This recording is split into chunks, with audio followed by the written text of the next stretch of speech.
Okay, I'm gonna go over a few problems with you.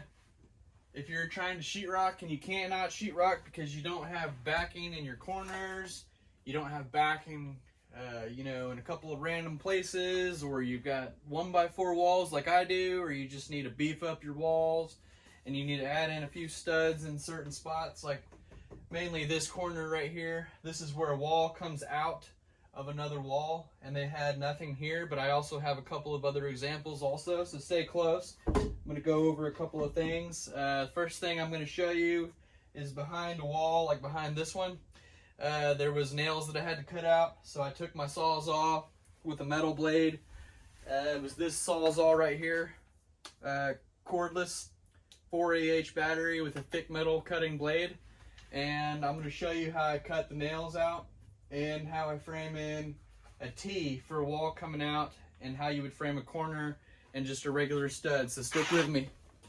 Okay, all I've got here is a Sawzall cordless with a 4AH battery and a thick metal cutting blade. It's a thick metal cutting blade. And I'm going to cut these big 16 penny nails.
Okay, I've got this from the top plate coming down, but I'm going to take you in close and show you both of these steps before I screw this. All we've done is nail a board in that sinks into the wall a little bit. That way, when I put my wall board on there, I have something to nail my wall board into so that it's all solid. And then see, I've got a whole different scrap piece of wood right here running up flush all the way up to there, and there, all the way up.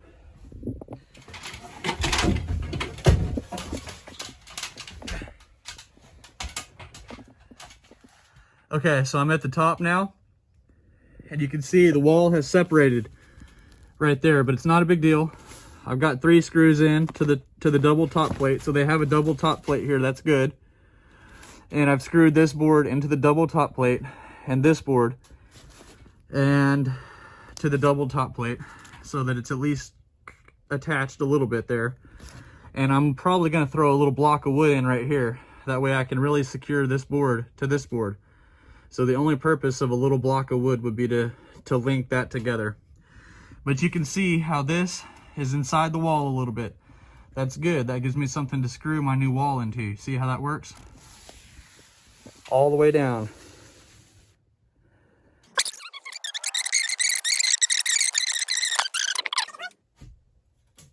And I'm going to start to attach it.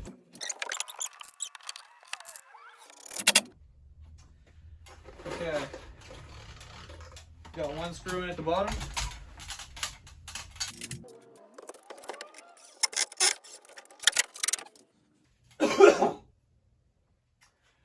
Okay, we've got one in the top plate, in the double top plate right here. Now I'm going to tie this wall into that wall from the side, right here.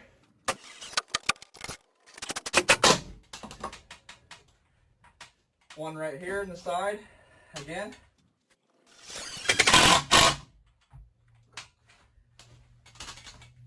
And one right here. Mine, like I said, this is just for sheetrock, not structural. If this is structural for you, It's the same exact thing. You're just going to do it from the very top plate to the very bottom plate with no breaks in the middle like I've done here, and don't use scraps like I did on the back. Use solid boards all the way from top to bottom. Okay, so here's what it is. I've got an 8-foot board running down right here to screw in my sheetrock. You see, when I'm sheetrocking, I can put screws in through the sheetrock into this board now. That's all that's there for. And I'm going to show you for an example. That's just a brace board to keep that one in place. So nothing special there. There's a break here because of that wire, but this would continue down and nail in all the way to the bottom plate, which there is no bottom plate. That's why I foamed in over here. But you can see I can nail in my sheetrock very easily. Okay, going over here, when I'm sheetrocking this wall, I can easily sheetrock this wall and screw in all the way around. I can put screws in right here, and you want to put metal where your wires are so you don't screw into your wires. But I can easily sheetrock this wall as well, all the way up. And that's the purpose of this. And you can see inside here, this gap needs to be insulated because I had 2 different boards. But that's the only place right there I have to insulate. But you can see all the way up, I can sheetrock on both of these sides. And I'm going to show you another example right here, which I've patched as well. And now I can sheetrock inside my bathroom.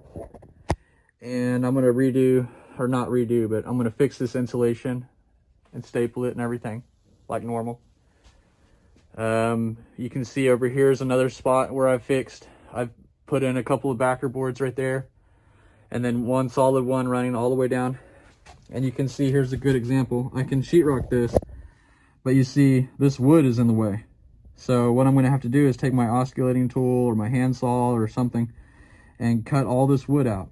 So you can see it's good all the way up except for that wood, where that wood's sticking out in places like that and places like that. So all that needs to be removed. That needs to be removed right there. But you can see that's another example. And I have another example right here.